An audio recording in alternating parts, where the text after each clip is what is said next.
Good morning, ladies and gentlemen, and welcome to the Heroes of the Storm Global Championship Road to BlizzCon Southeast Asia qualifier. I'm Babel, joining me is Jay. How are you feeling, my man? Good. Welcome back. Good. Good to have you again. I told you it was the first time I've been able to walk through Singapore this year and not sweat getting here, so it's already a good start to the day. I'm loving the weather here this time around. Yeah, well, it's not so hot today, and I guess that's the temperature out there, but it's getting a little bit heated here in our brackets. And this time around, the winner of this qualifier will be playing at BlizzCon 2017. That speaks volume about how important this season is. We've had 4 fantastic seasons so far, with Resurgence winning the first one, and then Deadly Kitten and Deadly Kitten. But this time round, the roster's changed again. A lot. Yeah. The last time, Deadly Kittens, they were under a couple of different names back in the day, but as you said, Resurgence back in February, they qualified for the Eastern Clash in March. And we saw the changes again. And that is a huge shakeup for this region. And it's something that, we've seen Zays. He's now over trying to make his name in Taiwan with Soul Tortures. Things like that. We've seen a drastic change in the way this goes. But Resurgence, the team has done really well in the qualifiers. And they're coming in as the potential favorites to go to BlizzCon, as you said. All right. So just in case you guys were wondering what we are talking about, we had Daily Kittens fall apart. We Merzay is going to play in Taiwan region with Soul Tortures. And the remaining 3 members, those are Enever, as well as NSJ and Stronger. They are now joined by Confidence and Jinwoo from our beloved Korea. Yeah. So that is a team to look out for. Daily Kittens still equally deadly as ever, but what Jayha was mentioning just now was the qualifier that happened last weekend, where we saw Resurgence take them down 2-1.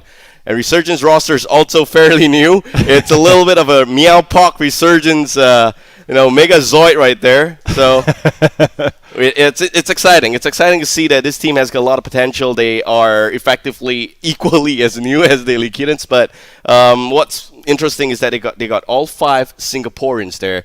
So they speak the same language. They speak the same slang. They're not going to have difficulty understanding each other's broken English.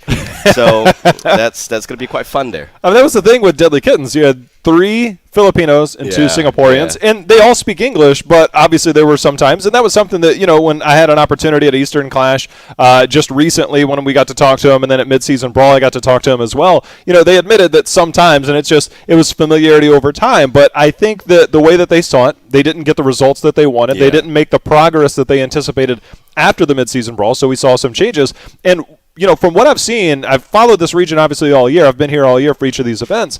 Is that we see these teams, they're not afraid to fight, right? And when you fight in this game, there's always a little bit of luck that's involved, like one misclick, one simple thing that can go down. And we've seen some competitive action. The last time we had this, Deadly Kittens, however, just ran the table. Yeah, they did. And now with that broken up, it allows for the rest to rise. And when we've seen, a lot of the roster changes, I think that's what makes this one of the more exciting tournaments that we've had since probably early this year. Yeah. All right, we'll talk a little bit more about Deadly Kittens when the matchup is up, but right now we do have with us here the full brackets for this tournament.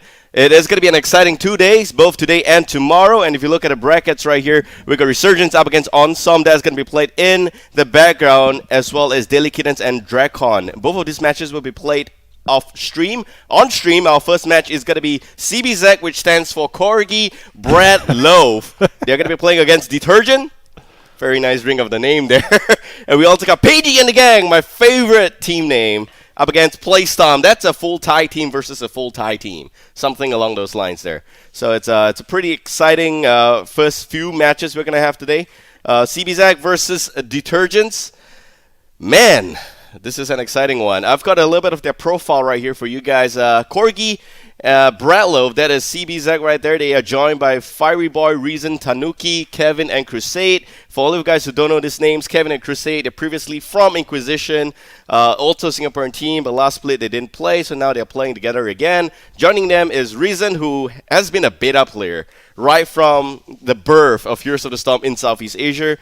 We had no breaks going on. He was a part of that team. It broke apart, went to potatoes, and you know what? We had a really long history here. But to bring it short, one key player you should pay attention to is Tanuki. He was part of the original starting roster for Resurgence, and he got benched. So It's coming back with a vengeance, boys. And, when I saw the roster changes and we were talking about that, the name that stands out to me immediately, if you're not familiar with a lot of these names, Kevin. He's played that melee role. I mean, obviously with different, teams, we might see some role changes, but Kevin in particular has really shown to me in a lot of these tournaments that he has a good understanding of the melee role, that kind of either that bruiser role or that melee assassin. And he's played, and at times it's a little over aggressive, but you got to wonder, is his talent really there? And I think that when we see these roster changes, you kind of wonder, is this that magic formula that you kind of look for when you make these changes? And so a name like Kevin really stands out to me after something that we've seen this year. So it's going to be something that I'll keep an eye on for this series for sure. Not to mention Crusade on that backline DPS as well. And fitting the meta, we've got 2 support on this roster, Reason and Tanuki. They're both well known to play support. So there's a little bit of flexibility there. And it looks like we spoke a little bit too much, but Game 1 is now underway. We are going to Infernal Shrine. So while we talk about the draft, I'm also going to tell you a little bit more about Detergents. This is a team that's got Pizza, Ciel, Seria, and Meltis as well. Both Pizza and Meltis used to be on Resurgence, Risotto, and Kink.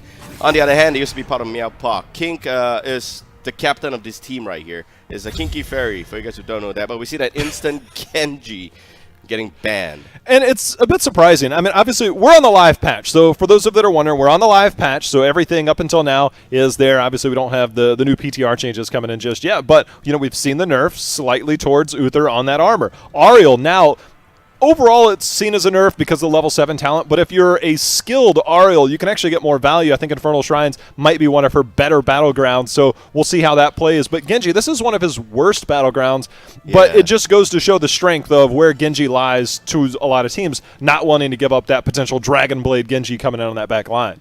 Personally, for me, in this draft, I want to see if Kevin actually picks up the Kerrigan. Now, I know it's been nerfed a little bit on his Ravage. The damage not going to be there until level 7. I don't think can actually clear the minions as fast, but it's still his favorite hero, and he has excelled so much in a hero before. It's definitely a comfort pick for them, so I want to see if we will have Kevin from Corgi Breadloaf pick up that Kerrigan. It's something. If not, we might see him on the familiar Sonya coming in on that back side of the draft. And I think, depending on what you see on the other side of Detergents, is that Sonya does really well on this battleground in particular, can help clear the shrine, has a lot of ways to heal up. But also, if there's not a lot of heavy CC on the other side of the on the opposition, then it makes Sonya very, very appealing. So we'll see how this plays out as Detergents does have the first pick here. All right, so going in with the standard first pick, there's a lot of contests for double support these days, so probably want to lock in something like an Oriel, like what you nicely mentioned, although it is a little bit of a nerf from the removal of the level 7 talent, but still a hotly contested pick. Uther, not so much. There's also some other viable heroes like the Haka, very big map again. You still want to have that global pressure going on in Infernal Shrines, obviously taking a little bit of time here to think about it, down to the last 5 seconds. They still lock in the Ariel. That just shows. Again, this one is easier because if you go Cassie, if you go Lunara, if you go Vala, they have so many targets around the objective. It's not just trying to prioritize hitting the heroes to get that value, which can compromise your positioning, is that you have the skeletal defenders there to also supplement some of that damage. You could even see a potential Gul'dan depending on what the enemy team comes in with. But I think the good I know, Seria... I instantly think of him. He's on Detergents. Seria is the man. I've seen him play Gul'dan before. Shout out to Seria there. Always a good time to have some back and forth with him while I'm here. But I've seen his Gul'dan before on this battleground. It goes back a ways, so it's something to keep in mind. I think Seria is J-How's #1 fan in Southeast Asia. A little bit of banter right there. All right, so Corgi Breadloaf here. We've seen before Fiery Boy play something like Leoric, but they're not going to partisan in that. They're still going to snatch up the Lunara with the Rhaegar. I like that a lot. Very consistent pokes coming from Lunara. Rhaegar is going to provide the Ancestral right there to try and keep most of the members safe. That also means that they don't really need to go for a secondary support. Opens up the draft a lot for Corgi Breadloaf.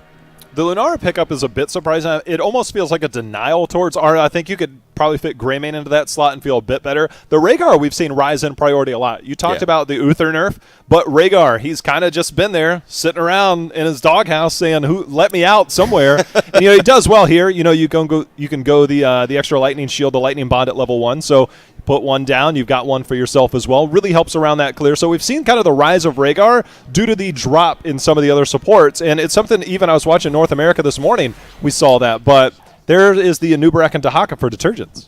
Yeah, Dahaka. A very good global pressure coming in here. Anubarak probably just to apply a little bit of an extra CC against the Rhaegar. Most probably going to be the Cocoon, although it's been nerfed, but still a hotly contested pick here for Anubarak. You still want to see that kind of control over the support. And this also forces Corgi Breadloaf to still consider a secondary support, but you see that they are very, very bothered by the Oriole synergy with other heroes. They're hovering the Vala ban. And that's something that I really like as well. If you ban out the Vala here, you are forcing Seria into a Gul'dan position. Or maybe something like a Zul'jin. I'm not sure how that's going to work out. But yeah, his options are going to be limited. The thing I love most about if they opt for the Vala ban, again, I talked about how Setia's played Gul'dan in the past, and Gul'dan is a great Ariel battery, but you talk about counter synergies. Dahaka, best used when he's on his side lane, and then trying to flank with his Brush Stalker. Anubarak obviously dives in to try and hit that back line. Gul'dan isn't necessarily... Now, Vala, you don't necessarily dive hard, but it allows you to get that soft dive in. It allows you to poke and get to that back line and put some of that pressure on, and I think Gul'dan is kind of the opposite of that. So the synergy, kind of denying that, I think is really good. There's the respect ban right there. I'm telling you, man. Kevin.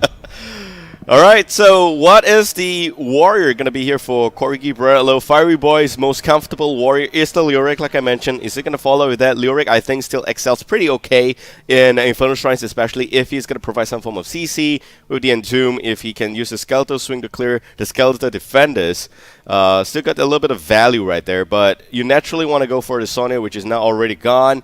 Other alternatives, I think, would include a Johanna. If you're that really concerned with the right click there. I would love a Johanna here. Yeah. I would love a Johanna here. Johanna, for me, very rarely am I going to say, oh, I'd love a Johanna here. But Infernal Shrines is that one where it's probably her best battleground because she contributes to that zone control. She has the Iron Skin to get out of danger, but it allows you to kind of put pressure on, use that Condemn, kind of follow up on Lunar. Rhaegar's going to give you that Lightning Shield. Lunar is going to apply some of that poison damage. And then you come in with that Condemn and instantly have very good clear amongst this group. So we'll see. They opt for the tier. I think it's a great pickup as well. And there's the Greymane that I feel might have been higher priority, but with the Ariel on the other side, they opted for the early Lunara, pick up the Greymane later part. I love this draft. All right, so that went a little bit unpunished on the side of Corgi Breadloaf, but, well, leaves me to wonder what's the last pick going to be. The solo Tyrael not so effective here, so probably want to have at least another front line damage dealer from Corgi Breadloaf. Detergent, they may actually want to think right here if they were a little bit too greedy in the draft by picking up Anubarak so early on. There's still the Gul'dan, there's still a little bit extra control right there, but end of the day, you really need to pack in those damage, and having two more slots here, do they even want to go for a Li Ming? I'd love to see a Cassia. A Cassia is going to be okay. The Gul'dan scares me just because of the fact that the dive potential of Tyrael, Greymane, Rhaegar coming at you. Yeah. And, again, the counter synergy with your own composition. It's not a bad choice. You have good wave clear, things like that. But I'd love to see a Cassia. Tyrael has built-in spell armor. So trying to do damage to somebody who has a little bit lower health pool than most tanks does have that built-in spell armor. So it makes it a little bit more difficult to comfortably go into the Gul'dan. The Gul'dan, I felt, was predicted because Setia's history on that. The natural fit with Ariel, but they followed up with a Tyrande. Yeah. This is just like a double support, kind of a meta, trying to pick up an extra stun, some form of CC here, but there's no real synergy apart from Anubarak going in. You can expect a Borrow Charge into a very quick Impale, Tyrande stun, maybe a Cocoon on a backline target. But where's your burst damage to follow that up? Exactly. Probably just Gul'dan with a little bit of chip damage here and there. It really depends, I think, on how they control the battlefield, the fight. The positioning is going to be very key here. It looks to me like Detergent is going for a skirmish-heavy game rather than a teamfight-centric one. But if you consider the objective of Infernal Shrines, you can hardly walk away from a 5-man fight. I know they're a little bit thin on the front line with Tyrael here, but given the fact that you're going up against the Gul'dan and the Tyrande, I'd almost like to see them potentially go into a double support their own. I think they'll probably go into another melee here, most likely. But if they have that available to them, Rhaegar is going to have a hard time keeping up with that Gul'dan damage if you end up going that double. And they do go into the double support. I love the Brightwing pickup here. It gives you the global to pseudo-match Dahaka in a sense that Dahaka's going to have infinitely better wave clear. But I think the Brightwing pickup there definitely fits more into this meta, really good into their draft, and then helps overall in this battleground and to deal. I mean, she's got the built-in spell armor on her Pixie Dust now. I mean, obviously Gul'dan has more of a sustained damage, so you're not going to get as much value out of that. But I think that overall, you're definitely going to benefit more out of that than you would if you were trying to go melee heavy there. I really like the polymorph on Brightwing a lot. I think that that's going to punish an overextending Anubarak. And considering that's the only way that we may actually see Team Detergent take up the fight here, they actually have to dive in, they actually have to go and cocoon somebody in the middle of that fight. You can easily use polymorph to really just put a just say no in their face. It is, and it's actually a thing that, I mean, obviously we're going to see Anubarak and Dahaka, but it's a warning shot at that point. It's like, early game, you're going to dive. All right, here's the problem. We're probably not going to get the kill, but you know better, right, going forward, and that's something you always have to have in the back of your mind. You know that you can be punished. And I think that's a really good point there, is when you have that and you can kind of flex it a little bit early. It's not anything that's going to be overly impactful, but you tell me you have a Lunara and a Greymane, I'm feeling pretty comfortable with that damage to go double support here. And the Tyrael, Sanctification if things go bad, I really like the draft. This is one of those rare moments where I'm like, solo warrior Tyrael, I'm cool with it. All right, so ladies and gentlemen, going into game number 1, Detergent versus Corgi Breadloaf. Detergent on the blue side, and rounding up the lineup here for them, Modred going to be onto the... That's Setia, by the way. No, sorry, Modred. That's the sub for this team. He's going to be playing as the Gul'dan, surprise, surprise, Setia on the Tyrande, and we're back on camera. Looking good there, man. Yeah, you too. I mean, I don't really want to see you right now, but... I want to see the game.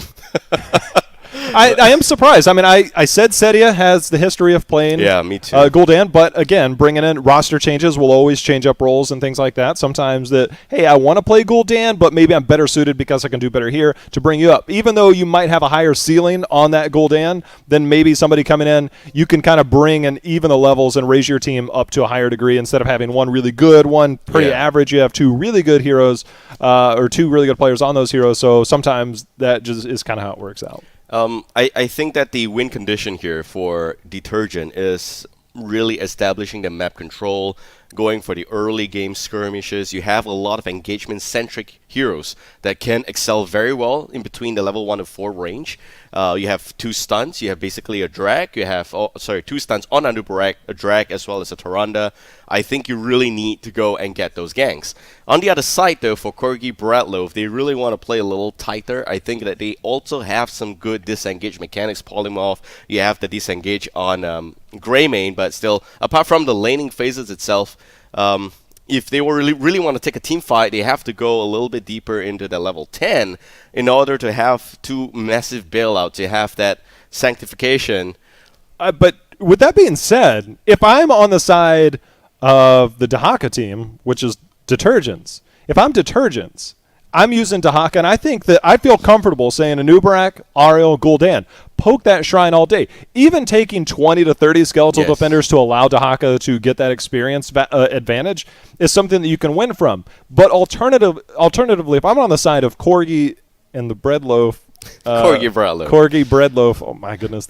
Every time I come here, there's always something different. But if I'm on that team and I see something like that, I actually feel comfortable diving in. If I have the Tyrael, because you've got the shielding from Tyrael, you've got good burst damage from Greymane. You can follow that up with Lunar. You come in with the lightning bond there on Rhaegar, and you have early game kill potential. Especially if the Anubarak on the other side steps out a little bit. Don't be afraid to use that polymorph. Be aggressive and take control of that shrine. So again, depending on placement, say if it's at the top shrine, you can expect Dahaka to potentially be at the bottom. If it's middle, maybe everybody gets to 4 and groups up, and we have our team fight. And that's something with Infernal Shrines. There's so many varying strategies in our current macro meta that we'll see how this plays out when we do get back into the game. Yeah, we still are having a pause right here. The game just barely started. I think they are solving some issues. Could be sound related. We have had some of those issues in the past, but right now, just resolving it for you guys. And in case you're wondering, and you just joined us, what's going on? This is the Southeast Asia qualifier for the Road to BlizzCon here on the Heroes Global Championship. We have 2 days of gem-packed action, today and tomorrow, 5 games each day. Grand Final is going to be played tomorrow, though, and the winner of this qualifier will be playing at BlizzCon. That's, every gamer's dream right there. The biggest stage for Heroes of the Storm. You want to go there. You want to prove a point. And what's exciting here in this qualifier is that we don't really have a dominant team. Yeah. And that actually makes it a lot more fun for me. It's unlike the last 2 seasons where we had a very clear, undisputed, strong team, and that's Daily Kittens with Mercedes. But now they have kind of broken apart again. And if you look at history, if you study history, when they break up, there's one other team that comes into your mind. So we'll see. It's a really exciting series for both of us, I think. That the fact that you don't know who's going to win, that speaks volume. I was talking earlier in the pre-show just now as to why Deadly Kittens broke up. I actually had a chat with them before they started the qualifiers. And I chatted with both Mercedes as well as the Filipino players. And the consensus was that the 5 of them cannot work together. Yep. It's a very interesting scenario. All right, they changed captains before, but they parted on a good note. They're still good friends. It's just that for a team that is very dominant in Southeast Asia, to say that we cannot work together, they are obviously not looking at Southeast Asia. It's not like they are happy being the top dogs of Southeast Asia. I would be happy. Stay with 5 people. Tell me I get to travel to go to all these international events? Yeah, and make money? Exactly. And for them, however, it's not the case. It's just the simple fact that we want more than that. We want to prove a point to the world that we are actually good players. And we are sick and tired of being best in SEA, going to the world stage and picking up whatever's left at, last place, 8th place, stuff like that. It's not really what they want. So the strategy here was for them to split. But interestingly enough, Mer and Zays decided to play in Taiwan. Hop the pond. Yeah, going over to Seoul Torches. I think they all speak Chinese as well, so the shot calling is not going to be easy. That's fine. And on this side, we are actually seeing Koreans coming over to Southeast Asia. The invasion has begun. This is scary, but I'm excited. If this can really level up the Southeast Asian team to the point where they can compete on the world stage, that's really respectable. And in the meantime, you still have other local teams like Resurgence, Detergent, Corgi, Breadloaf, Pagey and the gang, Play Some. All these teams are still around to prove a point that, hey, we don't need any imports. So we'll see. And that's the thing is that when we look at the 2 teams in particular, we talked about some of the roster changes before the draft. And, all these names, they've been around a while. We talk about Pizza CL, me learning the language here, Pizza Crazy, coming in there. It's like things you start to see more of kind of that underdog talent that, again, when roster changes like that happen, like you said with Deadly Kittens, whenever they broke up, a new team would rise. And Resurgence obviously was the last team to do that at the first Eastern Clash this year in March. So now all of a sudden we see these roster changes. And sometimes, you look historically at roster changes, right? Everybody's like, roster changes. Sometimes they're good, sometimes they're bad. Other times you look at the team and you think that what is the internal things like? And I mentioned it earlier. Maybe this is the team where Kevin comes in and he finally finds the right team that can dive appropriate with him. On that melee and things like that. So it's kind of like fun. I look at teams like Tempo Storm. Last July, there's just a bunch of ragtag guys and a new guy named June who now comes in as like one of the best supports in North America. They come in, they become the top team in North America for the better part of a year. Seen a little bit of drop-off. Same thing for Gale Force last April. They came in, they had some people from Heroes of the Dorm, things like that. Even your big names like Fnatic and Dignitas, Fnatic brought in Wubby. It took a little bit. The integration took a while. They went from not being able to qualify for the big tournaments for last year's midseason, and then they made it to Blizzcon. Then they took the next step, and they became world champions. Now, obviously, SEA, probably most people don't expect them to be world champions, but you don't know unless you try. Nobody puts them down as the favorite. Look, if I'm headed to the casino, I'm thinking like, I'm probably not. But the thing is, the payout's good though. I mean, it probably would be. But the thing is like these teams, sometimes it's all about finding the magic formula. And then you can surprise people. You can surprise yourself even. I think that's the thing is that with the changes, somebody's going to rise to the top. And then you can have the chance to see if this is really what you want to do. Yeah, I'm excited. I'm just excited. I think in a nutshell, both of us here are really excited at this weekend's prospect and how the games can actually work out. We are still at a pause, by the way. We're not just talking, but we are. So we are waiting for the game to get away. It seems like they are having some form of technical issues. We do apologize for that as well. And we are doing a remake. All right. So the game has barely begun. Let's do a remake. And in the meantime, We also have to talk about Detergent. We didn't really have a time to introduce those players right there. You saw Mordred just now. He's the only player that doesn't really have a history in the scene. Apart from that, we have Kink. Kink is also is a veteran. He used to be a caster as well. I think that he did Road to BlizzCon last year. And he did a pretty good job there on the mic, so huge respect to Kinky Fairy. That's what he used to be known as. Now he's just Kink.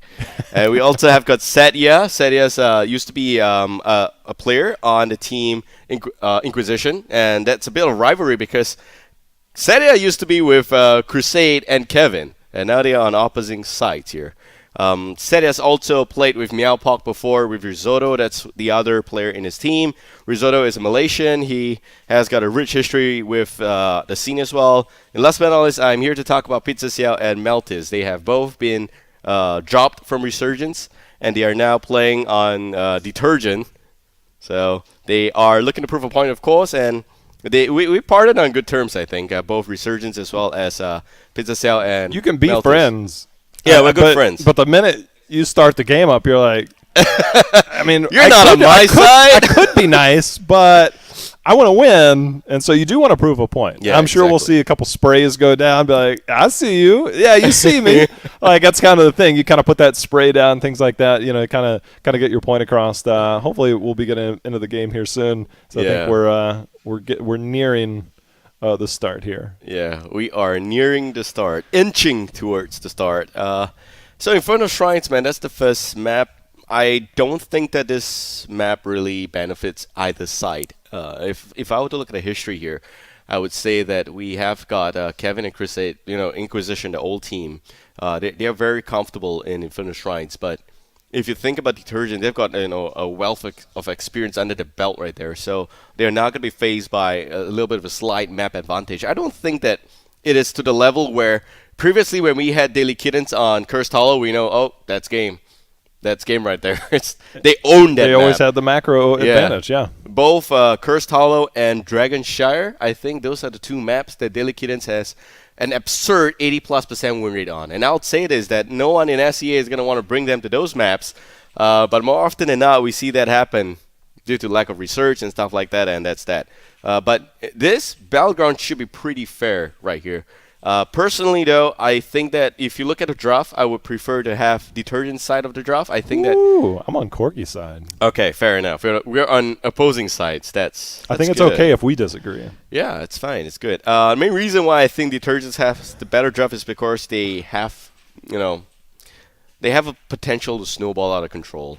And I've seen this team do that before with Pizza Xiao, and I know what they can achieve. However, we've said it in any team, there is that X factor of unknown,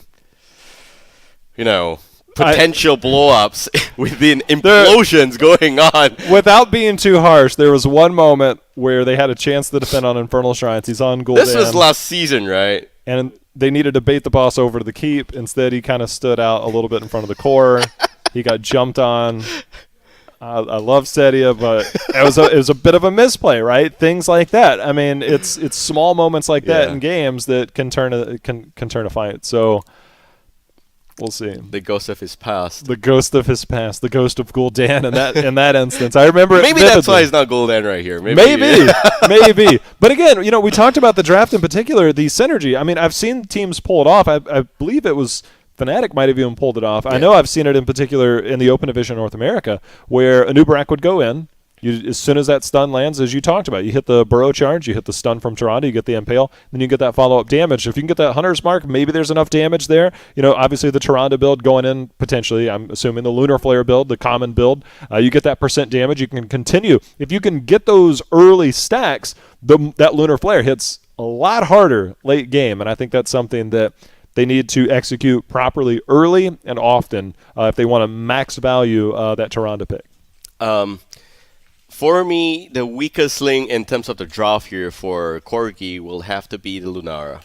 And it really depends on how he plays Leaping Strike. His positioning is going to be very crucial. He is a very vulnerable target if he doesn't have Leaping Strike. If he's going for Thornwood Vine, I think that's game. It's just that bad, because when you have so much crowd control coming in here from one team, they're going to dive. They're not going to care, right? You really need to keep your chemistry tight, and I think that's something that Corgi may be struggling a little bit, given the fact that they are not really playing together for long compared against Detergent. Detergent's been very consistently around. I definitely hope to see Tanuki land a little bit of a good cleanse there, save the Lunara.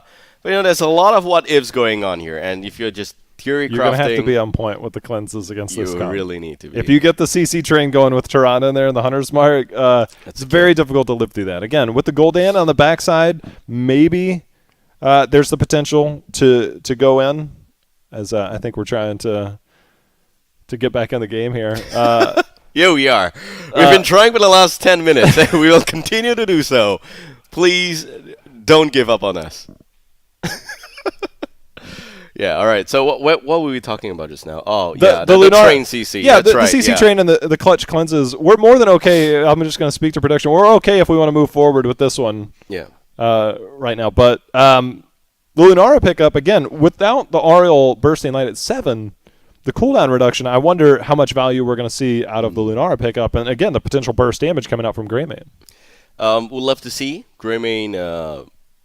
Well, actually, Greymane, they also have a somewhat divey kind of composition with, the Rhaegar, the Tyrael, as well as having a little bit extra support from Greymane coming in from the sides, the flank, whatsoever.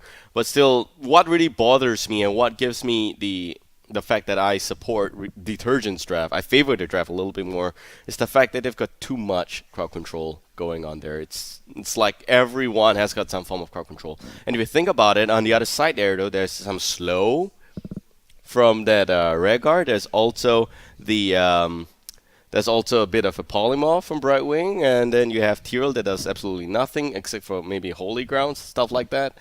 But that's the thing is with Tyrael, if you can hit that Eldruins, obviously you go in, you get the slow there, you've got Rhaegar. I'm curious because greater spell shield for Lunara against the Gul'dan, the consistent damage, you're probably not going to get as much value out of it if you take multiple shots. That's why the sustained mage damage is so hard to take spell shield against.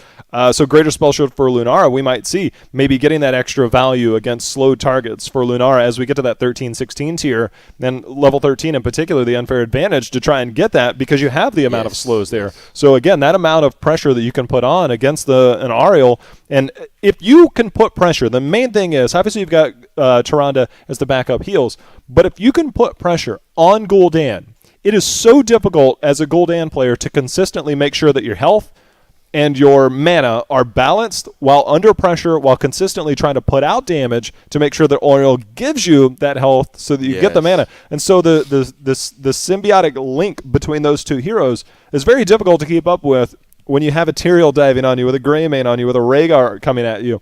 Those are actually very difficult to do. So I want to see, again, I would not mind at all if they tried to opt for that early execution to try and just dive that and look for the early team fights. Yeah, for me, that's the win condition. If they don't get a good level lead the first 10 levels, I think they are done. It's just that bad. All right, we are finally loading up. Yes, we're going back into Inferno Shrines. This would be game number 1, but I'm told by production that they are going to do a bit of a soft test first just to make sure that it's good. All right, we're good. Finally. I'm ready. Finally. I'm ready to go. All right, game number 1 of the day on the blue team. We got with us here Detergent. Sedia is going to be playing as the Tyrande. We also got Mordred playing as the Gul'dan. Risotto onto the Haka. Kink will be your Auriel, and last but not least, we have got the Anubarak being played by Pizza Xiao. And on the right side for Corgi Breadloaf, that will be Risen on the Greymane. Tanuki on Rhaegar. Kevin will be on the Brightwing, not our melee. Oh, yeah. Fiery Boy on Tyrael, and Crusade on Lunara. This is interesting to have Kevin play a support role. Corgi Breadloaf is either severely disrespecting their opponents or they are experimenting with something different. So it could also be because of the synergy right here. Kevin and Crusade used to be from the same team, so they have some form of synergy there. And you see the early pressure already coming out from the blue team. First things first, I want to talk about this. This is the first time I'm seeing it.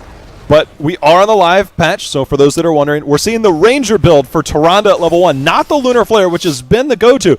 But we saw the change to Lunara's level 13 talent. You get the cooldown reduction based on each hero hit with your Lunar or with your Sentinel that goes out. However, they made a change on that level 13 talent to now you have a permanent 4-second cooldown reduction plus that functionality. So going into the Tyrande Ranger build, into the Sentinel build, very interesting. I want to see how that plays out in the long run, because the more you stack it, the less mana it costs, and then, of course, getting that extra damage. All right, we see a little bit of stun. The combo goes on to Tanuki. Tanuki trying to run back out. Reason swings by. A bit of a cocktail, and Tanuki is going to be fine. Pizza's here, however, already rotating up to the top lane. Achieves nothing, goes back to the mid.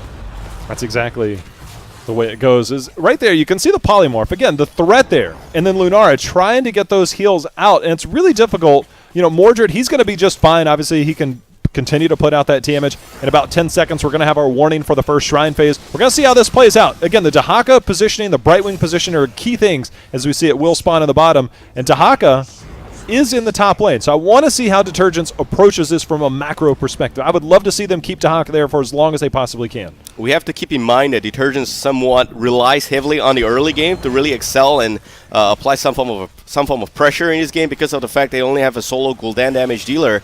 Kevin Crusade's already in that area. They leave the Dahaka top lane, though. There is not much of a global soak coming in here from Corgi. Jay-How? Yeah, and this is kind of the early pressure I was talking about. If you're on the side of Detergents, you can put that pressure on. You can try and force the issue. You have really good clear, but on the other side, so does Corgi Breadloaf. And even if you don't win this, you're still winning that. But they did bring Dahaka down, so we're going to have ourselves a fight as Risotto taking a lot of damage. Yes. Came in with a flank, but doesn't really achieve anything. There goes the stun. The Dragon, the Risen. Risen drops a little bit of HP there. And there goes the fall-off stun. Risen again in a very bad spot, but Pizza will give first blood first, and we also have Risotto trying to pull back out. The stun on the Fiery Boy not going to continue much, and we still see Risotto dropping very low. The poke damage coming in, and the drag onto the Rengar, and there goes Rengar. Fiery Boy takes the last hit. 3 men down on the side of Corgi, and we already see Detergent with the superior drop, Jay-How.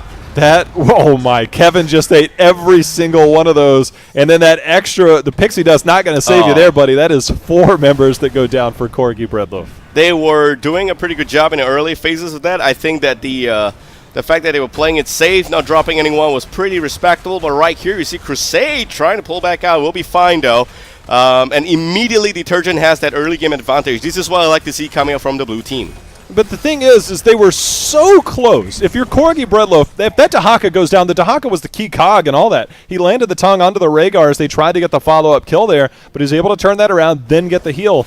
But they were so close. One more auto attack would have sent Dahaka back to the Hall of Storms. Instead, it turned into that fight. I feel that Corgi Breadloaf, it seemed like they were stretching to see how far they can take this. I would have loved to see them full commit. I feel like they could have taken that fight. Yeah, they could. They could have done that. Obviously, the team's opinion was somewhat a little bit split in the last engage, but here we have 1 level lead for Detergent. It's not like Corgi is already out, but they need to play extra safe right here. 1 talent here down. You're going to expect a lot more rotations between the mid and bot. That's exactly where Anubarak is.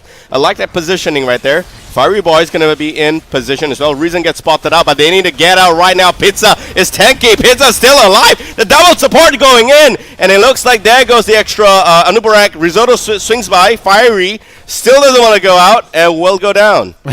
They just come in. They're looking for a fight. This is SEA in a nutshell. And the thing is, I love the fact that Detergents recognize that they had the talent tier advantage. They have this comp that can get the picks, and they're not afraid to invade camps. This is something that we don't see a lot of out of this region, is that recognizing those opportunities. But I love the early aggression here for Detergents.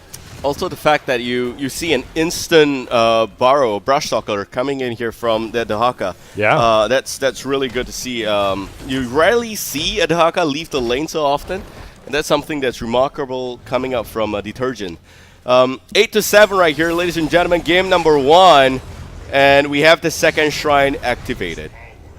You can see the Sentinel going out. Keeping an eye on those stacks. That is 9 stacks currently for the Tyrande on that Sentinel, that Ranger talent at level 1. 35 stacks for Gul'dan on that Fell Flame, just a few more, and he'll have that completed to have the bigger radius on that.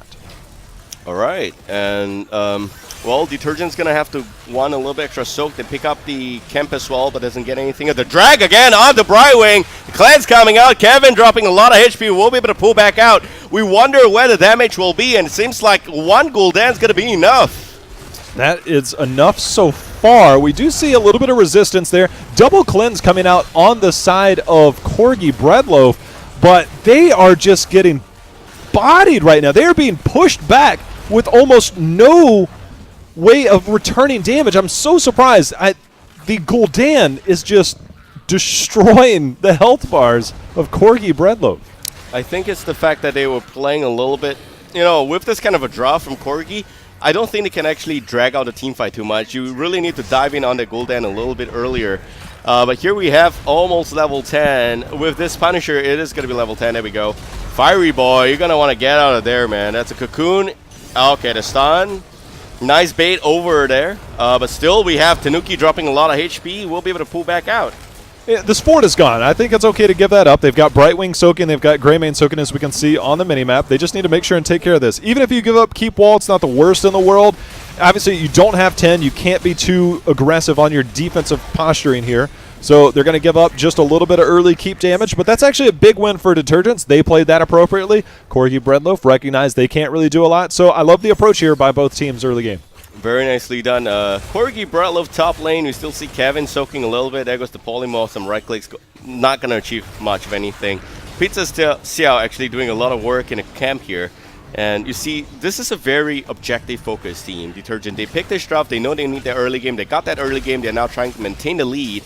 And they're applying a lot of extra pressure here.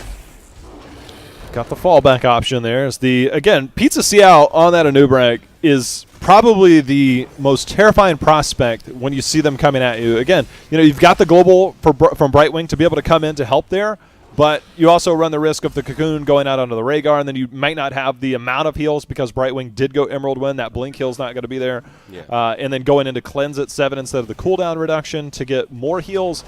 So you got to be careful, I think, with your engagements, but if I'm on the side of Corgi Breadloaf, I'm trying to look for a pick or something because you're down. You're going to be down a talent tier by the time the next shrine comes up. They need to make something happen, but picking up the camp's not the best option here. They will have the camp nicely achieved, and at the same time, there is a Anub'arak in the mid lane that they can try and pick off. Top lane, that's the Dahaka, not going to be easy. Man, Corgi just seems like they don't really have an answer right here. And the thing is they need to try and find their positioning. Get that Tyrael to use the Eldruin's Might. Get behind one of the enemy teams. Use Brightwing to come in and Emerald Wind and separate and split the team. It's something that they need to try and do. Starfall has come out here with the Nubrak with the engage. There we have the Emerald Wind going down. Firebar trying to pull back a line. The Ancestral connects beautifully. Sank comes out, but Brightwing already getting dragged back out of Sanctification before he landed. Losing the Brightwing for Corgi Breadloaf. That was a little bit of a iffy team fight. They had the best possible scenario to pick off Sedia on the Tyrande. However, Cursed Bullet did not connect. And credit to Mordred there for splitting that team and really forcing out the Sanctification and spreading that team then with that Horrify there. Excellently executed by Detergents as they're going to have themselves another Punisher here momentarily. This looks like a really sad state here for Corgi. They're going to go for the top lane push with both Reason and Tanuki. Risotto going to buy some time there, but will be all right. Then we have the Punisher spawning. We see Corgi splitting the lanes pretty fairly, whereas for Detergents, they really want to push down the bottom lane. But Rhaegar, top lane, all right, going down once more. Yeah, that probably shouldn't have happened there. Drop signal momentarily. And we're back. Okay, the game is still going on. We're gonna radio this. We are gonna radio this with our faces on screen for the first time. We have level 14 against 12. The Punisher bottom lane still marching on. 3 members on the side here for the blue team, pushing that there keep. And we're back. There we go. All right, so Punisher fairly healthy level, and you see the follow-up stun. He connects beautifully on the Fiery Boy, but still no follow-up. From the rest of them. The gate's still pretty much alive. I would have preferred to see them knock off the small wall just so they could follow up the Q potential of Fiery Boy, the T-Roll right there. Reason swings by, and it's a 2-level lead now for Detergents. And this kind of is the same territory where we saw Corgi in the last situation, is that they have to try and make something happen in this window as we have a quick pause here. But they have to try and make something happen. Before 16, and that's the hardest part, is that you're down. It's 13-15. Yeah. The other team is dangerously close to 16, so your opportunity is just 30 seconds, 45 seconds in the next little bit. So can you try and force that? If not, you risk giving up 16. Can you try and isolate somebody again? You have to try and find a way. You have to be coordinated with the Brightwing and the Tyrael, is that he can throw his Eldruin's Might out, and you throw it out, you don't necessarily go to it. You make them feel safe. You go ahead and port in with a Brightwing. Then you hit Q again to reactivate that. And now all of a sudden you've got it separated. You're behind enemy lines. You can use the Emerald Wind to separate that team. And right now that's your pick condition, right? It's not necessarily going to be how you win every team fight. But if you're looking to get a pick, to look to get back in this game, to take some control of the map, that's how you have to execute that. And right now, again, I think that when I see this team, I see Stronger on Brightwing, or not Stronger, Kevin on Brightwing. I'm sorry, I'm so used to melees here. I see Kevin on Brightwing, and Kevin has traditionally been a bruiser role, melee assassin role. And you got to wonder, have they had the experience yet in their drafts? Did they feel like they had to draft it, but they haven't practiced it as much, right? And I think right now those are signs that might be showing. And if they can put that together, it's actually not that bad. It's easy to say, maybe hard to do because the timing's got to be there. You have to find the right positioning, maybe play with Fog of War a little bit. So I want to see them try and execute that in the next minute or two, else they're going to have a hard time down another talent tier going into the next Shrine phase. I actually agree, and I think that the biggest problem here is that they picked up the draft that they may not be comfortable to execute. You could see that this team, when they are maybe 1 or 2 levels down, the natural instinct is to just soak. Unfortunately, in competitive games at this level, soaking so is the other team. Is not going to work for you, man. You're going to need to find an opportunity to make something happen. What we meant by making something happen is you need to find those windows. You need to pick off a target or two. You need to make sure that you can dive a target. And I know it's going to be hard. As Dahaka, well, it's going to be practically impossible to kill. There's also the Anubarak. But you need to make sure that, you are able to find a window somewhere. And that is what separates a good team from a better team, where you are able to go in with the Brightwing. I've seen 0 Brightwing flanks this game. I would have loved to see that a lot more in the earlier part of this game. And the main reason why Detergent is having such an absurd lead so early on is the fact that they took 2 very key, crucial engage. The first one was the level 4 Shrine, the first Shrine engage, where you see Risotto soaking top lane. Any normal team would say, Dahaka, continue to soak. But they know that they have the engagement strength right there. So they said, all right, we're going to come and take a fight. It's very risky. They're both very even and all, but still they were the better team at engage. The thing about this, you talked about that. Dahaka, very difficult target to kill off. He did, however, go isolation, so he doesn't have that other health bar. He does have his essence there.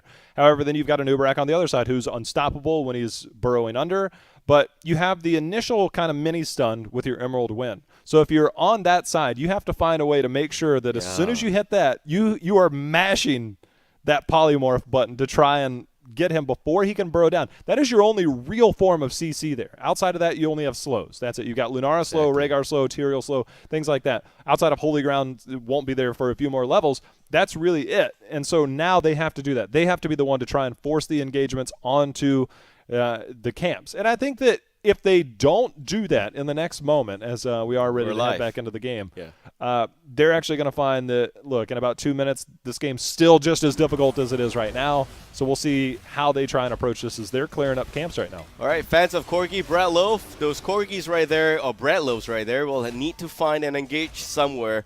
Tyrande does have the Starfall instead of Shadow Stalk. She's going to be a lot easier to kill if you think about it, but still, this is not going to be easy for Corgi to come out upon. They have a 2-level deficit, and Lunara went on with Vine as well, so that's a little bit sad to see. Yeah, I mean, I would have liked to seen some burst damage out of them if they're looking to commit, to look to dive, get under that sanctification. You have that extra level of protection. And you can see right now, Corgi, they're busy getting camps. And you said that sometimes trying to do something is just a matter of, we're going to soak, we're going to get camps. It's all well and good, but you're not closing the gap. You're not going to be 16 by the time the next Shrine phase starts. So you're going to come in, you're going to be fighting down to a team that has Gul'dan, that has Dahaka, that can really put the pressure onto that Shrine and get really good clear. So your conditions are somewhere else right now, not on the camps, which they are so heavily favoring. Yeah, 4 men for a camp. There we go. No one to soak up the bottom lane as well. And Brightwing again, top lane. Detergent is doing exactly what Corgi needs to be doing. And this is just looking like, all right, this Shrine, they're not going to be able to contest right here. 1 man down, 2 level down as well. This means that the mid lane's going to lose a kip. If defended properly, probably the game's still going to drag on a little bit, but it does not look good for Corgi at this stage. Not at all. Detergents, updates on those talent tiers. Enhanced Agility was completed by Haka. The Fell Flame build, King just spamming that. And then also 29 stacks right now on the Ranger talent at level 1 for Tyrande. All right, so we see the shrines going on, and already a very strong controlling presence there by Pizza Xiao. Fiery Boy coming in with the side there.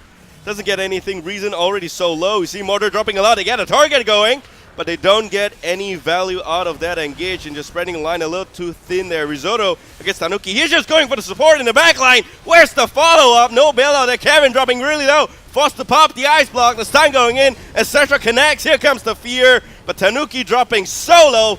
Gets killed and picked off by Risotto. Pizza's still trying to stay alive there.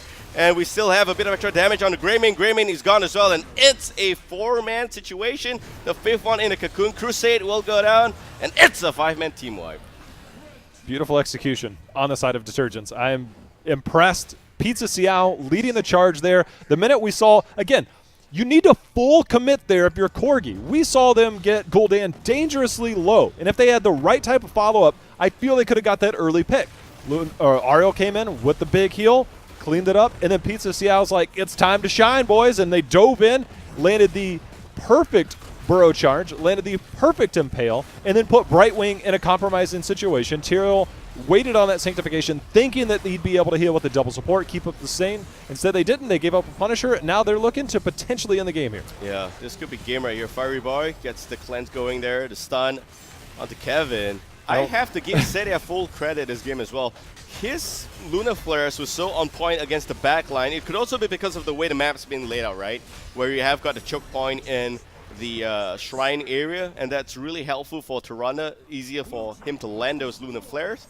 And that's a bit of extra damage there against vulnerable targets like your Brightwing, Rhaegar, also thinking about Greymane, Lunara. They are heroes without much mobility in that state. Fiery Boy again. There we have. Is he going in? Nope. Okay, he just brought Brightwing all the way out here. There goes the Emerald Wind, forced to pop. Risotto dropping a little bit of HP there, gets healed back up. And we got Tanuki here to salvage the situation. Risotto with the flang, gets increased move speed from the brush. Gets anything more than that, and then we got the Ancestral onto Risen. Risen's still going to try and pull the disengage, but still doesn't get anything done. And the silence quickly onto the Tyrael. Tyrael's getting picked off already. There goes the burst. A little bit extra damage, but nothing more than that. 20 against 16, J-How. Sanctification was 4 seconds away, and they were able to pick up that kill before it was down. And, you know, I'm trying to figure this out. With Kevin on Brightwing, you know, he used the Emerald Wind. Good disengage there. He got his cleanse out. And I wonder if that ice block that we saw in the last time was him trying to hit that cleanse button. Again, the familiarity on Brightwing, and it's not just about personal skill. I say this about Medivh when we see Medivh teams, is that it's team skill, right? How do you make use of the global? How do you try and make use of the picks? And I think right now they're struggling, is it's 14 kills to 2, 20 to 16, all in favor of Detergents. Yeah, 4 level down, up against the Storm Talons here. Detergents gonna be in a pretty good spot. They are actually looking to try and maintain the lead, but they don't really want to force the issue. Corgi, they can play it safe. They can try and soak right now, but the Shrine is at the bottom lane. This could be potentially game ending again. And you see the flanks coming in. Okay. The Wisp is like, I don't think so. I mean, for what it's worth, this choke is actually a really good point. If you were going to try and take a fight, you have the Holy Ground. You can try and close that off instead. I think they're going to play a little bit safer here and clean up the lanes. But, again, I just don't know where they're going to get this right now, and they are in all kinds of trouble. They're going to be forced to try and take a 17-20 fight. I think this is just a tough hill to climb. Corgi going to give it one more shot. There's one way, only one way. You need to have the phase shift into the Tyrael. Tyrael are drained to the back line there. And a forward, not like that. And a forward Emerald Wind. Risen is in no man's land. And we have the Fear coming in, the Horrify. And Greymane already going down. Rhaegar's gone as well. It's not easy to pull off. And they were not able to do that. So at the end of the day, it's about picking a draft that you're comfortable and you don't really need to overextend. And you have Detergent doing exactly that. Corgi were a little bit too ambitious with this drafting, and they could not perform at that level. Applying that vulnerability through the Haunt talent, the upgrade to the Horrify there. Everybody's health bar just drained. And Rampant Hellfire for level 16 on Gul'dan. You hit multiple heroes at once. That next one you throw out, even stronger, stacks up to 5. And his Fell Flames are just annihilating people. Surprisingly enough, though, Toronto leading in damage by about 600 over Gul'dan. Just very good play here, I think, right now by Detergents as they're marching towards the core, trying to end the game. All right, we see the Punisher trying to they're trying to play it safe here. There's 2 catapults on the core already. Punisher with the leap. They're trying to pick up a target, but Fiery Boy going backwards instead of forward. And we still see a bit of extra damage on the core here. Kevin's looking for the Emerald win, but not going to get it. Fiery Boy solo sanctification going down, and this is game, Jihao. I don't know what to say. 16 kills to 2. They basically won the game from the minute level 4 started. Yeah. The level 4 and then the first shrine at that point. And they just had complete control. We saw they forced the issue level 7. They invaded the camp. They just kind of flexed on them, right? Detergents came in. They're like, look, we've got the comp. We've got the execution. This is what we want. And speaking of flexing, how about that logo there? Can we cut to, I was going to say, can we cut to Babel here? Pretending like he's got something underneath that jacket? Yeah, man. I mean, I'm not going to say that I do. No, we're the same, man. It's been a while since I've hit the gym. More of a runner. It's been a year since I hit the gym. I do boxing, kickboxing. No, I don't do anything. Yeah. All right, a little bit more about that game. A little bit more about this game right here. I have to say that level 4 that engaged when really it did a lot. And if you think about it, if you're looking at this game from an outsider point of view, you would say that, or maybe even from a very amateurish point of view, you would say that, yeah, they had the lead the whole time, but who created the lead? What happened there? And I'd say it's Risotto. The fact that it's a team call for him to come down all the way from the top lane. Most teams would opt to soak, but nope, not Detergent. They know they have the early game advantage to pick up the fight there. It was so close. His HP was so low, but he still survived. That was mechanically on his side. A little bit of luck as well, maybe. And then after that, what they did really is the final nail in the coffin. What happened was that camp invade at level 7. That was it. They had the small advantage. They knew. I mean, they ended up trading kills at that point. But again, it's showing that you know how to use your comp. And then we saw the Dahaka flank in the middle again, coming out of that middle bush, getting that. And those are a lot of key points, I think, that we saw Detergents. We're going to see if they can execute it again. However, we are going to take a quick 5-minute break to work out a few issues. So we'll be right back with game number 2 between Detergents and Corgi Breadloaf. Yeah, we're going to leave some weight in a minute.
All right, welcome back, ladies and gentlemen, to the Heroes of the Storm Global Championship game number 1. First match, actually, game 2. First match between Corgi, Breadloaf, and Detergents.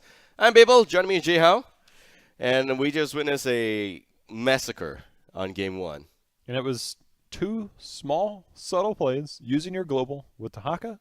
Control the entire game. You got talent tier advantage. You went up multiple talent, or you went up multiple levels at certain points. I just thought that the key factors of recognizing your composition, recognizing its strengths. Detergents played really well that game. However, we get a chance to kind of reset things, get everybody back in order as we head into game 2, which will be on Braxis Holdout. Completely different battleground than Infernal Shrines. Definitely one that's a lot more skirmish and team fight heavy. We'll love to see Kevin play the melee role right here. Maybe put Risen on support. I don't know how that's going to work, really, but it's going to be an interesting game, really. At the end of the day, we saw Corgi, Breadloaf fall off because they don't really have the right, correct answers. When you're behind, you don't want to soak on a map that big against a global that active. And here, it's a smaller map. It's a lot easier to have a fight going on, and maybe that was exactly what Corgi needed. And here we go. We're going to the draft of game number 2 on Braxis Holdout. Powering up. I can hear that beacon Yeah, come through the headset. coin toss. Actually, it's already decided who wins the coin toss. Here we go. I'm ready. All right, first pick this time is going to be on the side of Corgi Breadloaf. First ban as they're going to come out instantly banning Zarya. Something tells me they've got some experience with Detergents to see a first ban Zarya. Yeah, I like that a lot. Detergent made Oriole work in the last game. Not so sure if they are actually going to ban out the Oriole here, or they're going to give it to Corgi Breadloaf. It looks like a possible ban for me. You got to ban Ariel here. I think it's just because, I mean, you've got different ways of generating hope. If you are more skillful with your sweeping and you're more skillful with your detainment strike to stun people, and there's much easier stun targets, I think, when we were fighting around the beacon, you actually generate more hope because it does more damage, but you have to be more skillful. Obviously, the bursting light at level 7 removed is kind of where the big nerf comes in. But if you're a more skillful Ariel, which I think this Battleground in particular allows you to do that. I think the one thing this does, if you ban Genji, say the enemy team picks up Oriole, you now have the potential to pick up the Tassadar for yourself and kind of leave that open. Let's see if Corgi goes for the instant Oriole pick. I don't think they have got much to worry about here. Without a Genji, there's some other alternative, and then we have the Oriole will get picked up. Detergent, however, probably want to deny that Tassadar, that's for sure. What else can they play? Let's see. Probably a good top laner. They may want to try and focus on getting. We've actually seen Chun before in Southeast Asia, and that really blows my mind. So, not so sure what the option here is. They ultimately want to deny Corgi from the Leoric so early on. It's a weird prospect right now. We just saw some changes to Chen, who you mentioned before. In Leoric, he's about to be changed. He's got some rework coming on the PTR. But, you know, we've kind of seen, it depends. You know, they ran Tahaka pretty well last game on Infernal Shrines. Tahaka does well on this battleground as well. There's the Tassadar. I wouldn't be surprised if they just go ahead and lock in the Vala, take it away for the potential Ariel. But instead, I was going to say, you give up the Lunara, but taking the Lunara for yourself is a bit surprising to me. Okay, if I'm Corgi, it's a snap pick Vala right there. We've seen Crusade play Vala a lot before. Very, very good Vala. Would definitely want to see the synergy between Vala and Oriole come through. Lunara getting denied.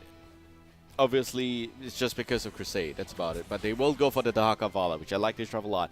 That also denies Risotto from the hero that made him so successful in the last game. Here we have one ban for Detergents. What's it going to be? I mean, you got to look at tanks right now, and I think some of the things that you can look at is high mobility tanks or some that have that CC. Going up against an Arthas who has the built-in physical armor does well against auto attack heroes, but you've got the poison damage. But furthermore, you've got the slow, so you're almost okay with giving up that Arthas. So you want to look at heroes like potentially a Muradin or something like that, or the Anubarak, which can punish the Lunara. Trying to get onto a Lunara as an Arthas, simply walking in, being slowed, is far more difficult. And then we've got our new hero to the Nexus, and that is Garrosh, who, when you're skirmishing around those beacons, you know you're going to have some priority targets to grab and throw around. Yeah, good ban on the Garrosh. I think Garrosh is very, very effective in a map this small. Here we go. Corgi banning out Malthil as well. It looks like Corgi wants to go for double warrior, double frontline. Solo Vala dips. I think that is a little bit iffy, but will work in a small battleground like this. For Detergent, they now have 2 more picks. They potentially want to snatch the warrior. It's going to be a warrior game right here. Don't think they need to go for a secondary damage so early on. They can lift that to the last pick. Personally, we'll go for a Johanna, maybe a Leoric. They've got a lot to choose from. I tell you what, I'm excited because Open Division was just about 2-week period to where Garrosh came out. This is my first time with the opportunity to cast Garrosh. Oh. And so I'm excited for it because I kind of missed that window in Open Division back in North America. And so I haven't had the opportunity. I'll be doing it again on Monday in a few days. But gotta implement him into the thought process in drafts now. But Detergents here, again, going up against the Vala. Again, Johanna, I think, is a little bit weaker in terms of engagement. I'd be okay with a Muradin potentially. They go Morales Stitches. And I'm okay with that as well. Yeah. Yeah, that's fun. Stitches on this map, I think, is pretty effective. You are looking for a pretty heavyweight in the 4-man. Morales is probably going to be in a part of the 4-man, but who's going to solo the lane here for Detergent is the question. Now, for Corgi, seeing the Stitches right there, they banned out the Malthil. They don't really have any HP percentage-based damage. The other realistic opportunity here is the Leoric. Leoric's going to do fantastic against a tank like Stitches. You kind of want to drain some hope away from the Morales as well when you apply that on Stitches. Apart from that, I think the other alternative, it's really open. Tyrael, they played Tyrael last game. They didn't execute it perfectly. But Tyrael gives you that option of if you get hooked by Stitches, you have the Eldruins out. If somebody else gets hooked by Stitches, you have the Eldruins in. To get that slow, to get that extra shielding, potentially the Sanctification down post 10, the Holy Ground post 16. It gives you kind of that added layer of protection. They go into the ETC, which is another counter-engage hero, and they go into the double support with Rhaegar. Oh, man, that's a lot of heal on this team.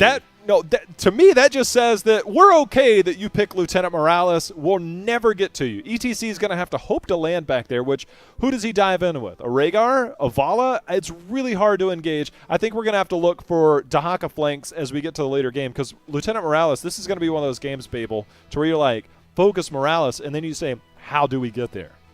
Get there. We've seen Corgi had issues with diving the back lane just now, and now we have the Falstad picked up. This is Hook Gorge Ghost right here. It's there. It's the HGG instead of the HGC. Hook Gorge Gust. I like that. Yeah. I do want to see, now that we've got this composition of Lunara Falstad, I'd love to see Force Wall for Tassadar is just put that in there. You get the hook. Yes, you might be able to have that good way out. But I think getting that force wall, force them to go around something, get your follow-up on Lunara, get the slow in, get that extra damage in. Again, ETC there, probably going to see a lot of block party this game, potentially Prog Rock because of the globes, but I think block party is going to do really well to deal with the Lunara Falstad. So, again, it's a battle of drafts here, a battle of play styles I think that we're going to see. The ETC pickup, not too surprising. We've kind of seen the rise in other regions. But, again, when I see Stitches, it's the hook. Obviously, post 10 is going to be there, but the hooks that's going to be there early. Yeah. You got to see what value you get out of that. But the Falstad pickup, the solo laner against the Haka, Falstad reasonably wins that. Should be fine. Most range against the Haka do win, but I don't know if you win hard in that lane. No, you don't win hard. This reminds me of the old Resurgence draft, but we'll talk about that in a bit as we go into game number 2 here between Detergent as well as Corgi Breadloaf. And on the blue team is Detergents. Modrak going to be playing as the Lunari got kinked onto the Morales. Pizzacia will be playing as the Stitcher. Sadia playing as Tassadar. Last but not least, we got Falstad there being played by Risotto. And on the other side, in red, will be Corgi Breadloaf as Tanuki going to be on Rhaegar Fiery Boy on that new Rockin' ETC skin. Kevin on Ariel. That's going to be Crusade on Vala. And rounding it out will be Risen on Dahaka. All right. Okay, why I said this reminds me of the old Resurgence draft was because this is something they used to run a lot with Lunara as well. However, what made Resurgence drop this draft was because of the fact that now you have a lot of fail-safe mechanics.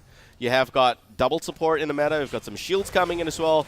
And here, Corgi is probably going to be able to keep most of the members alive, especially if they have a pretty highly mobile ETC right there, so I'm not going to be too concerned about this draft here for Corgi. The key question here is, yes, Detergent on paper don't win the draft, but what can Corgi do to make sure that they come up on top? Well, we are seeing ETC going into that prog rock, taking advantage of the globe spawns on this battleground. We'll see how that goes. Nice grenade to split the team and the hook onto Fiery Boy. Just looking for that follow-up. You know, they've got the good sustained damage there. Crusade definitely going to put out quite a bit. And they've got the double support. And again, Kevin on that double support role, I'm going to be keeping a close eye on that. Yeah. It's almost certain that they're not going to change anything. Fiery still has got that power slide. Will be able to stay alive there. Top lane, Falstad does win the lane pretty hard. Risen going to try and stay alive. Still, the EXP soak's going to go down. And okay, he's playing this very aggressively against a Falstad, which is nice to see. But can the drag go down? Nope. If you're Risotto there, your positioning's got to be a little bit safe. First, the hook's going to land onto Kevin. Nice grenade, going to split them, but there's the counter engage from Fiery Boy. That's what we're talking about. And you can already see the coordination of this team. This is what I liked about Detergents in Game 1. This is what I like about it in Game 2. Oftentimes, you need that hard CC to follow up the hook so you can get the lockdown. But what we're seeing is a little bit different blend is they go to walk away, you hit them with that grenade, knock them back even further. It's like a soft CC, but it's a control point as we see the slide going in there onto Pizza Xiao. Okay, Pizza Xiao has got perpetually infinite mana. HP. Crusade does go down. That is the damage he'll have gone already. And no one's knocking on Morales. They're still trying to walk away. Tanuki will be fine. Fiery Boy, man on his own. Kevin behind there getting slammed. Then we have some stuns going down. Moderate swings by. And if it lands the extra hit there, should be able to go with the slow. All right, they win both beacons, top and bottom. Well, they're winning. Both teams quickly approaching level 4 as we see the beacons being channeled currently by Detergents, but Fiery Boy going to neutralize that as 16% was channeled there for Detergents. So we'll keep an eye on the hooks that will continue to go out in the follow-up. Kink, though, got a little bit low on mana, had the tap. There's the one, there's the grenade, there's the follow-up, the slide out. I am loving this kind of new style here between the combo of Morales and Stitches. Yeah, I love the grenade a lot. That was really well played by King. And he's consistently doing that. We still see the beacon going towards the blue team, and we have Crusade pulling back out, and a classic clang you hear when he hits the structure from Stitches. Fiery Boy going over. We're going to see an early channel. There's the power slide onto a couple members. The face melt trying to get the knockback. Kink, though, being focused there as Crusade goes in, gets that bonus damage off of the vault and executes the kill. Focus Morales all day as that's going to be the first kill there for Corgi Breadloaf. All right, top lane we see Dehaka winning the beacon over, so they are now currently at 38%. Risotto top lane, not in a perfect spot, but you know, this is the thing. You win the lane, but you cannot get the beacon away from Dehaka. That's just one of the downsides there. Pizza Xiao dropping very low. Oh, that attainment strike from Kevin, though. Oh, man. Feels bad. Crusade was going to town there on Vala, who has spec'd into the auto attack build at level 4, going Creed of the Hunter. So we'll see as that goes out. Currently 36 stacks out of 100. Keep an eye on that as it goes on. Tanuki going to dismount and pull back out. Fiery Boy once again going in, but they already have 100%, and the Red Zerg looking so strong, pushing down that bottom lane. Pushing down that bottom lane as we do have our first Zergs that are going to be coming out. Small Wave will be dealt with at the top by Dehaka. Would be surprised if he tries to join the fight. Nice power slide, nice face melt. But Morales keeping up the health bar of Stitches there, and easily so. The Zerg Wave starts to press in. I think Kevin's positioning could have been better. The Tamer Strike would have landed otherwise, but we still see that they're going to lose the front structures already. This is 100% Zerg Wave up against the top lane. 14%, I think, already cleared out by Dehaka. And we still see the well going down, and Ultra is also in a bit of a bad spot. Fireball goes in with a nice face now. This engages, pulls back, pushes back the Morales. Pizza's now going to be fine, pulling back again. Rest of Corgi now going back behind those Guardians there, and still not going to get any kill. I'm looking forward to this ball as we get late game. Fiery Boy being very aggressive with his positioning. They're about to run out of minions there, run out of things to eat that ammo as Falstad is flown down to join the fight. Nice cleanse onto Kevin, but is it going to be enough as he gets the heals? Does he have a heal available? Yeah, he has got a well. There he goes. Yeah, the good news was they completely depleted Morales' mana, but Fiery Boy does not have the the correct position, you'd go back in and re-engage. And they also don't have the Haka coming down to the bottom. I think it would have been a lot better if Corgi could have just turned around the team fight. However, it would have been a little bit risky as well. Do take note that they don't have any more mana on the Morales just now, so Corgi just playing it safer than expected. So the bottom fort still going to stand, and this is where they go for the camps. Detergent obviously having a tougher time here in game number 2. Okay, so we're seeing a lot of auto attack build. I mentioned this during that last fight, and I love it, right? So you get the extra damage for those hatred stacks once you've completed that, and we have 69 stacks already out of that 100. And when we get to 16, we might see a Manticore. We're talking about the highest health pool, base health pool in the game in Stitches. And getting that extra 5% damage every third auto attack, plus that extra damage that you're getting out of your auto attacks late game. We talk about Skirmishing, one that adds more hope, one that adds more damage against the high health pool of Stitches, and so far, we've seen good control of that front line with the awareness of Crusade to dive that back line. Babel, I'm actually liking what I'm seeing out of Corgi Breadloaf, far different than what we saw out of game number 1. Very, very different, and also because Crusade's playing his signature Vala as one of his best heroes, which again makes me wonder the fact that or rather Detergent picking up the Lunar instead. Hold that thought, he engaged coming in, a hook does not connect. Kevin, a little bit far to front, looks to pull back out. A cleanse is available, but they're all dropping a little bit extra HP that Crusade needs to go for it to land those right clicks. Fiery Boy with the zoning measures. It feels so weird seeing Ariel without that really short cooldown on that heal, because right now you could expect they'd be spamming that out instead of Kevin having to be far more judicious. There's the hook into the grenade, but no follow-up there. Again, both these teams executing well, but the cleanse, you've got to get the heal out, and there it is. Crusade lives. Still very well done. Well, Morales is already down to 50% mana, and the beacon, just like earlier on, they're going to give up the early control. The first phase of this beacon. Top lane, there is a camp pushing there. Risotto is going to try and clear that out. Coming up from Corgi Breadloaf, and Fiery Boy in a good position there with a nice power slide. Completes the quest. Gets the level 10. Looking for the mosh pit. He's going to have that picked up already. And immediately Detergent pulls back. We have the hook beyond there. Oh, looking for the mosh, and he connects onto but a grenade from King, completely figured out. Kevin comes in, and then we have the Gust, completely dispositioning the whole team. We also see the Ancestral coming out, Fiery Boy now pulling back. The Haka will go down already, and there goes Rhaegar. Kevin in a bad spot, looking for the hook on the Fiery Boy, does not get it. Foreman down on the side of Corgi. Man, that was lit. That was definitely lit there as they turn that team fight real quick. And if you're playing ETC there, you could see Morales instantly knew what was happening, threw the grenade out right as he queued it up, and interrupted. Now, if you're going to be on the side of Corgi Breadloaf, you're running double support. You cannot be afraid of running or putting cleanse onto that ETC. You got to pre-cleanse when he goes to get that mosh pit in. We're talking about a 2-minute cooldown. You want to complement that. You want to put value into that. And I think that they need to consider holding that cleanse, putting that cleanse on, calling it out. They have to have that in comms because they have to expect that will be something they'll be dealing with again as Fiery Boy trying to hold point, but the beacon channels on here for Detergents. All right, and we have the cleanse on the Fiery Boy. Another Ring of Vengeance coming out. Crusade going into the choke like that. Some heal value for Kevin, but still too much poke damage from Mordred. And Lunara just slowing the enemies of Detergents a lot. And we still will see the top beacon going towards Corgi. So far, so good. It's still at 86%. And you see Mordred now a little bit out of position. King, his mana is still pretty healthy. Reason from behind misses the isolation. Pizza's here in the bad spot. Risotto also with the barrel roll will be able to stay safe. And the Casto. Tanuki, man. It's like he bounced off the wall there. Like you can see Rhaegar going in. He's like, I got this, I got this. You know, when he goes the other way. But, again, they managed to burst through the healing. And it's something that's going to be very difficult to do. But Vala has completed Creed of the Hunter, so it's going to allow a little bit of extra poke there. But we saw Risen come in on the back side there. He tried to land the isolation from Fog. It was a little bit ambitious there, but I want to see him dive directly onto the Morales. Once that Lunar is down, just get on top of that Morales. Again, it's just coordination right now. So we see the beacons being channeled in favor of Corgi. Okay. But evened up for the moment. Pretty weak backside here.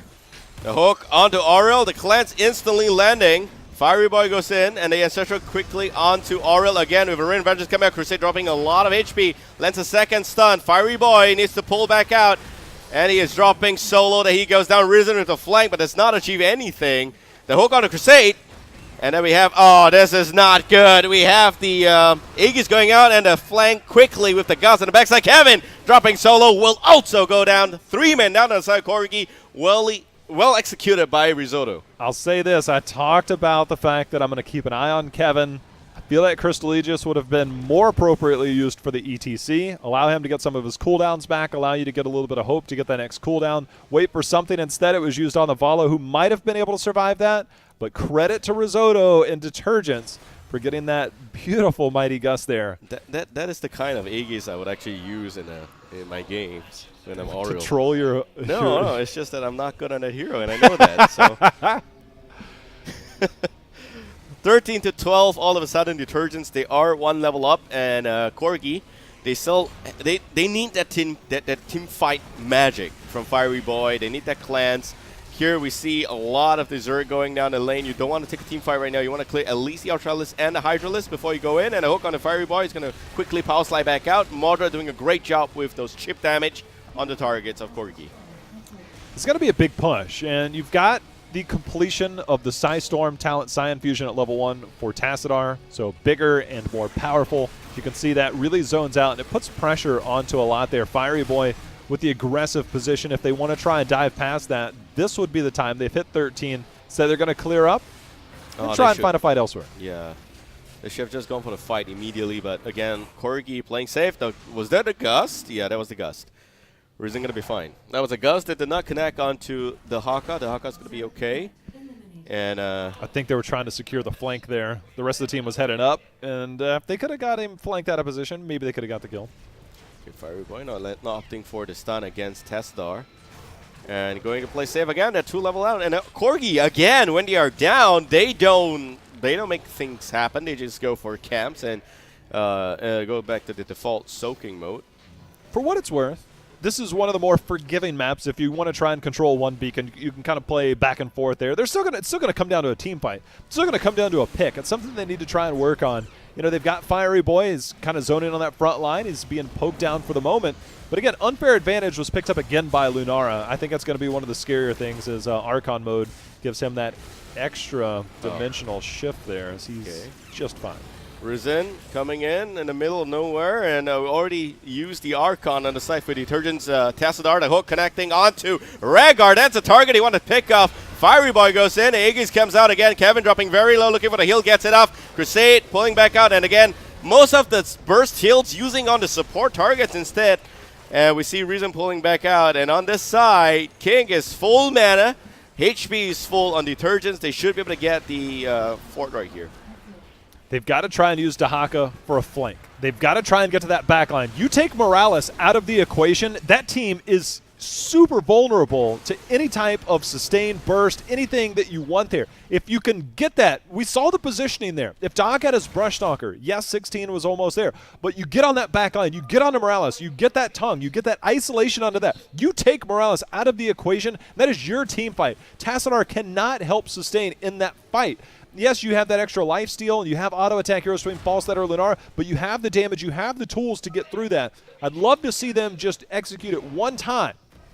Okay, Pizza Ciel, a little bit of a bad spot. Oh, Rain of Vengeance does not connect, but the damage on the Crusade, so much. Risotto now looking for an extra burst. Crusade will go down. Kevin, unfortunately, not able to do anything there. And the Gust to really put him out of position. There goes the ETC. Kevin in a bad spot. Tanuki pulling back out. There goes Kevin as well. 3 men down on Corgi. It looks like it's going to be a free beacon here for Detergents. It's something they need to try and take the extra beacon while they do the boss. They've got a little bit of time because of the staggered death on RL there at the end, so there's a 10-second difference between the shortest cooldown, the longest cooldown on that death timer. They get somebody, probably Risotto, going to barrel roll over, grab that beacon. Yeah, there he goes. Yeah. Let's see. For a second there, it looked like he hit a wall, but that was the other wall. Animation issues. All right, so going for more mercenaries right here. The beacon is summoning a little too slow, but they still have a boss plotting down the top lane, so that's a good news right there. The Haka going for the bottom beacon. We see Lunara coming in from the side as well, and it looks like the Haka is going to slightly be out of position, but, you know, they cannot take a team fight right here. They need that 16. They need the Haka to soak. They need to clear the boss, and they're going to have to fight the Zerg after that. I think it would easily mean a fort. Sorry, keep.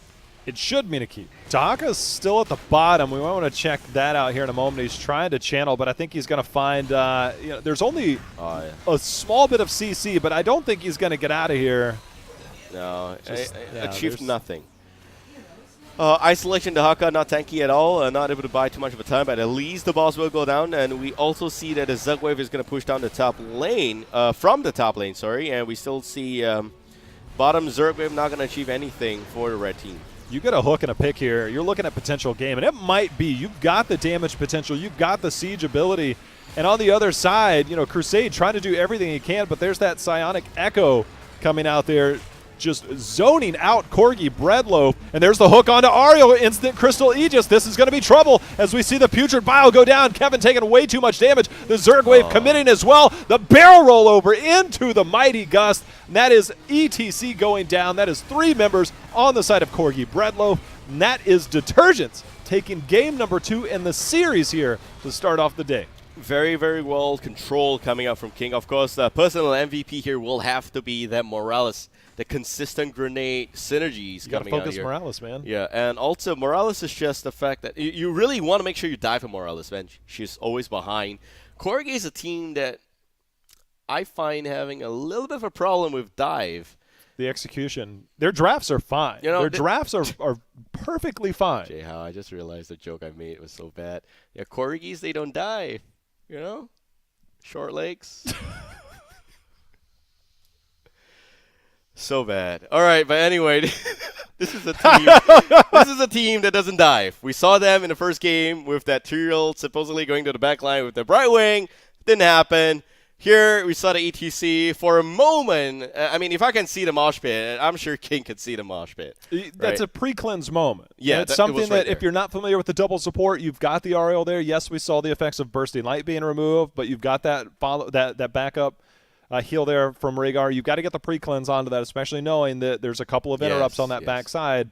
But it was actually very well executed. The Lieutenant Morales play, Risotto, if you could actually just go back and watch that whole game, like Risotto positioning everywhere that he needed to be, he was. Every time he needed to come in to join a team fight, he was there. When he was in the solo, he was very aggressive at times, especially early. But then at the end there, he was clearing up the bottom lane, making sure that you maximize that bottom lane, getting that soak, getting that pressure, clearing up what was a little bit there on the side of Corgi, flying up, the perfect positioning, but his barrel rolls, the Mighty Gust, really created a lot of plays, I think, for that team.